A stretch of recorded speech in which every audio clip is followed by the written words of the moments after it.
Every TypeScript developer defaults to interfaces, but sometimes an abstract class is exactly the right call. An interface is a pure contract. It defines what a class must do, but provides zero implementation.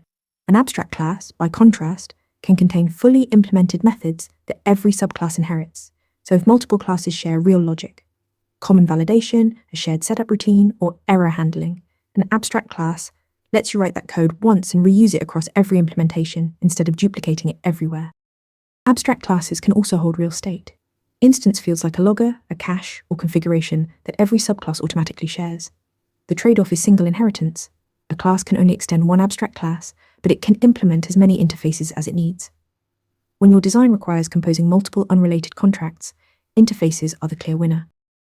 The classic use case is the template method pattern. An abstract data exporter defines the full sequence: fetch, transform, write. A shared concrete logic but marks fetch and transform as abstract. Each subclass fills in those details without rewriting the shared flow. A CSV exporter and a JSON exporter share the same orchestration without duplicating a line.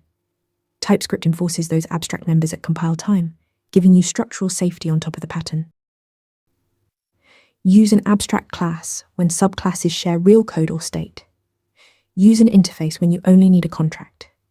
Follow for more TypeScript interview prep. Want to nail questions like this in your next interview? Interview Mentor gives you hands-on practice with real questions. Every answer gets a grade with specific, personalized feedback. Track your progress across topics and difficulty levels.